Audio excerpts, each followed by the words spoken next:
Você tá perdido, né? Entrou agora ou caiu de paraquedas no mundo dos investimentos e já se perdeu com tanta letra. CDI, CDB, Selic, IPCA. O que as pessoas falam parece um inglês para você, né? Não sabe o que é portfólio, não sabe o que é IBOV.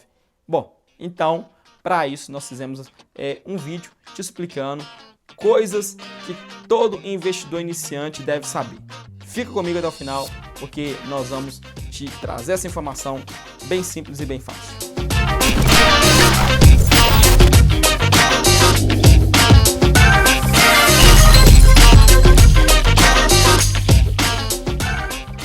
Com certeza você já ouviu falar sobre taxa Selic, né? Principalmente, né, nos jornais da nossa televisão. Mas você não sabe o que é e pensa que Selic é algo muito estranho ou que está até mesmo tão distante de você. Mas a realidade, a verdade é que, por incrível que pareça, a Selic ela está bem no nosso dia a dia e faz toda a diferença, né, a cada dia que passa. Bom, Selic então é a nossa taxa básica de juros. A taxa básica de juros é a nossa economia e ela é responsável por rentabilizar os títulos públicos no nosso país, os títulos de renda fixa, né? Sendo que a cada 45 dias, o Copom, o Comitê de Políticas Monetárias do Brasil, define qual que vai ser a taxa, o percentual dessa taxa vigente, ok? E o que isso influencia? Influencia nos investimentos que são feitos. Por quê? Como ela rentabiliza, né, a maioria dos investimentos, por exemplo, como os investimentos de títulos públicos, a taxa Selic ela estando alta, vai fazer com que investidores apliquem o seu dinheiro, principalmente aqui na nossa economia, se tratando aí de investidores estrangeiros. E pensando nisso, isso favorece, por exemplo, né, uma taxa alta da Selic aqui, vai fazer com que o dólar, o preço do dólar, isso ajuda, não é somente isso responsável, mas vai fazer com que o dólar caia, né? Por quê? Porque vai entrar mais dólar, mais dinheiro no nosso país, e entra aquela lei da oferta e procura. Muita oferta, pouco valor, ou seja, vai reduzir o valor do dólar, que hoje, né, está no patamar histórico no nosso país. Agora, ao contrário, né, a taxa Selic estando baixa, não faz muito sentido e não faz muito do porquê investidores deixarem o seu dinheiro aplicado. Muitas das vezes, os investidores vão retirar da sua aplicação para poder investir em um outro segmento, né, em renda variável, por exemplo, né, ou em alguma outra coisa que não faça parte, né, em que vem estar atrelada a Selic. Com isso, o que acontece? Vai aquecer a economia. Por exemplo, aquela pessoa que tinha um dinheiro aplicado, né, em um tesouro direto, né, em um dos títulos do tesouro direto. O que ela faz? Ela vai, como ela vê que a sua aplicação não está rentabilizando, não está crescendo, ela retira daquele dinheiro e, por exemplo, o investidor ele vai lá e compra roupa para poder vender. O que acontece? Se aquela pessoa ela costumava comprar apenas roupa para o seu uso pessoal e agora ela vai comprar roupa para a comercialização, o que vai acontecer? A loja vai vender mais. Se a loja vai vender mais, ela precisa de ter produto no estoque, então ela vai comprar mais na fábrica. Se ela vai comprar mais na fábrica, a fábrica precisa de produzir mais, e para produzir ela vai precisar de mais funcionários. Então ela vai contratar mais pessoas. Contratando mais pessoas, mais gente vai estar empregada. Gente mais empregada vai ter mais pessoas com dinheiro no bolso. Pessoas com dinheiro no bolso, meu amigo, o pessoal vai comprar. Ou seja, uma taxa baixa da Selic, né, fortalece a circulação do dinheiro, só que em contrapartida vem aí uma outra taxa, que é a taxa IPCA, que é a taxa da inflação. Ou seja, a taxa Selic, ela estando baixa, vai fazer com que a inflação ela aumente. Por quê? Porque o consumo vai aumentar, ok? Então essa taxa ela serve para poder, como eu posso dizer, controlar a nossa economia, juntamente aí com a inflação, ok? A inflação então subiu porque a Selic abaixou. Agora ao contrário, se a Selic aumenta, as pessoas param de consumir porque faz mais sentido, vale mais a pena deixar o seu dinheiro aplicado. E com isso o que acontece? A inflação cai. os produtos passam a ficar mais baratos. Então, é aquela disputa entre Selic e IPCA, ok? São as taxas aí da nossa economia brasileira. Mas, o que é o IPCA? IPCA é a taxa que mede o aumento dos preços da nossa economia, ok? O IPCA ele é calculado com base na variação de preços de produtos, bens e serviços nas 16 maiores capitais do Brasil.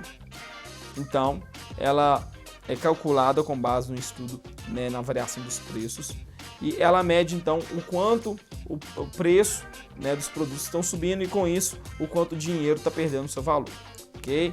Essa daí é o que nós conhecemos como a taxa IPCA. CDI, Certificado de Depósito Interbancário. Bom, essa é uma taxa que ela é usada para poder remunerar os rendimentos de renda fixa. E o CDI ele é calculado com base nos empréstimos que os bancos fazem entre si. Por quê? Porque eu e você já fomos, né? Se não, a maioria dos brasileiros já foram até o banco para poder fazer um empréstimo. Então, o banco ele recebe juros quando você pega um empréstimo com ele. Da mesma forma, bancos entre si, para não fechar o caixa no negativo, porque eles não podem fechar no negativo, isso é uma determinação do Banco Central com o fim, né, com a finalidade de evitar uma quebra, uma falência da instituição financeira que viria muito a prejudicar nossa economia, permite que bancos entre si façam empréstimos de curtíssimo prazo, empréstimos de um dia para o outro. Para quê? Para que eles não fechem o caixa no negativo. E é claro, o banco que vive de juros, né, se ele vai emprestar, né, dinheiro para um outro banco, para uma outra instituição financeira, ele vai cobrar, né, uma taxa de juros por causa desse empréstimo. E essa taxa é que é chamada então de CDI. E essa taxa é usada para remunerar os rendimentos de renda fixa. Ou seja, quando eu vou lá e empresto dinheiro para o banco, quando eu adquiro um título privado, um CDB, porque o CDB, que é um certificado de depósito bancário, é um título privado que você, ao adquirir, você vai estar emprestando dinheiro para a instituição financeira. Você vai ser remunerado conforme está a taxa DI, popularmente chamada de CDI, que rende um pouco abaixo da taxa Selic, algo em torno de 0,1 abaixo da Selic, ok? Então, a taxa DI, ela está paralelamente, né, ela é paralelamente comparada, igualada aí, só que um pouco mais baixo do que a taxa Selic, e ela remunera títulos de renda fixa, títulos privados, na verdade, que é quando você empresta dinheiro para o banco. E bolsa de valores? Bom, bolsa de valores é diferente daquela bolsa que você está acostumado a comprar ou dar dinheiro para sua esposa e comprar no shopping, né? Bolsa de valores é o lugar onde são negociados os títulos de renda variável, que hoje aqui no Brasil, né, tem cerca de 350 empresas listadas, que são aquelas empresas conhecidas e chamadas empresas de capital aberto. Uma empresa, quando ela precisa, né, de um dinheiro para poder investir ou fazer algo que o seu controle, né, que a sua diretoria quer, se ela pode ter três atitudes. Ela pode emitir títulos de renda fixa, que são as chamadas debêntures, elas podem fazer um empréstimo a uma instituição financeira, que é um banco, ou elas podem vender parte da sua empresa para pessoas físicas ou jurídicas através das chamadas ações. Ou seja, ela abre o seu capital, né? E aonde que ela abre? Na Bolsa de Valores, através do chamado IPO, né? A empresa, quando ela vai lançar ações na bolsa, ela faz então um IPO, né, e coloca então seus ativos, as suas ações na famosa B3, que é a nossa bolsa aqui no Brasil, a única bolsa do Brasil, ok? E dentro da bolsa de valores nós temos aí, por exemplo, o IBOV, né? IBOV é o índice da renda variável. Ele é composto por cerca mais ou menos de 60 empresas né, que são as empresas mais líquidas, ou seja, as empresas mais negociadas na Bolsa de Valores. É uma média, né, o índice IBOV é uma média, né, das negociações dessas 60 empresas, né, durante o dia. Né? Aí você ouve falar assim, né, a bolsa subiu, a bolsa caiu, Bovespa, o IBOV fechou com 100 mil pontos, caiu para 90 mil, mediante, né, a essa média da negociação dessas 60 empresas ali que estão dentro desse índice. E ela, né, que permite aí, ela serve na verdade como indexador, como um benchmarking, né, de negociações de ações. Para aqueles investidores que querem investir em ações, utilizam aí o IBOV como referencial, benchmark de ações.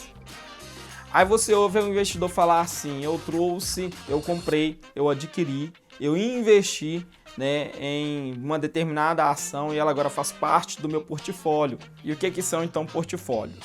Ou portfólio? Bom, nada mais, nada menos do que a sua carteira de investimentos. Né? Então, quando você escuta alguém, um investidor falando assim, eu comprei ação X e ela faz parte agora do meu portfólio. Ele quer dizer, na verdade, eu comprei a ação X e ela agora faz parte da minha carteira de investimentos. Bom, é um nome popularmente usado, né, no mercado financeiro que embeleza o negócio, mas que a tradução é apenas isso. Bom, então, por hoje é só. Esse foi o nosso vídeo. E se de fato, mais uma vez eu te peço, esse vídeo tiver sido relevante para você, tiver agregado informação, tiver trazido conhecimento, não saia, não pula para um outro vídeo sem antes se inscrever no canal se você não for inscrito, deixar o seu like ou também um dislike se não tiver gostado, compartilhar e nos dizer em que é que nós podemos fazer, qual outro vídeo que você gostaria que nós fizéssemos para que trazer essa informação e conhecimento até você, tá bom? Mas, gente, forte abraço, que Deus nos abençoe e tchau!